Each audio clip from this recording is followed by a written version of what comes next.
معارف و حقائق الہیہ کی الہامی دستاویز فتوح الغیب۔ اعوذ باللہ من الشیطان الرجیم، بسم اللہ الرحمن الرحیم۔ اللہم صلی علی سیدنا و مولانا محمد وعلی آل سیدنا و مولانا محمد وبارک وسلم۔ مقالہ نمبر 67، مجاہدہ نفس کی تاکید۔ حضرت قطب ربانی نے ارشاد فرمایا، قرآن و حدیث میں مجاہدہ نفس کی بہت تاکید آئی ہے، لیکن جب تو اپنے نفس کے خلاف جہاد کرے گا اور اسے مغلوب کرے گا تو اللہ تعالیٰ بعض ذرائع سے نفس کو دوبارہ تجھ پر غلبہ اور اقتدار دے گا، تاکہ تو پھر ریاضت و مجاہدہ کی طرف لوٹے اور اپنے نفس سے جنگ آزما ہو، تاکہ تیرا عزم و ایمان پہلے سے زیادہ پختہ ہو اور آئندہ شیطان کے لیے تجھے گمراہ کرنے کی گنجائش باقی نہ رہے۔ حضرت کے اس قول کے یہی معنی ہے کہ ہم نے جہاد اصغر سے جہاد اکبر کی طرف رجوع کیا،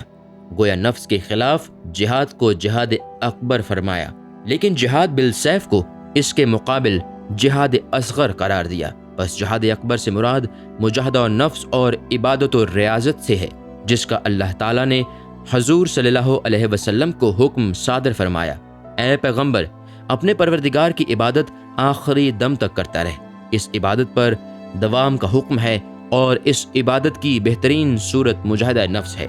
اس لیے کہ نفس محو لذات رہ کر عبادت سے غفلت و اجتناب چاہتا ہے۔ اور اگر یہ اعتراض کیا جائے کہ حضرت صلی اللہ علیہ وسلم کا نفس معصوم و مطہر عبادت سے کیوں کر غفلت اختیار کر سکتا تھا کہ انہیں مجاہدہ و نفس کی تاکید کرنے کی ضرورت پیش آئی، کیونکہ حرکت و عمل تو کیا حضور کا کوئی ارشاد بھی خلاف منشاء الہی نہ ہوا کرتا تھا، جیسا کہ اللہ تعالیٰ نے فرمایا،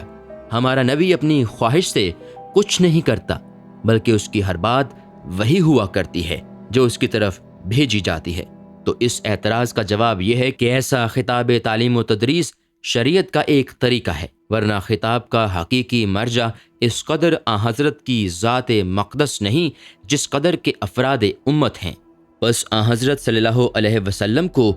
جو احکام صادر کیے گئے ان کا حقیقی مدعا امت کو مخاطب کرنا اور امور شریعت کی تاکید کرنا ہے، ورنہ حقیقت یہ ہے کہ اللہ تعالیٰ نے نبی اکرم کو نفس و خواہش پر مکمل غلبہ و اقتدار عطا فرمایا تھا، اور افراد امت کے برعکس جو ہر وقت مجاہدہ و نفس کے حاجت مند ہیں،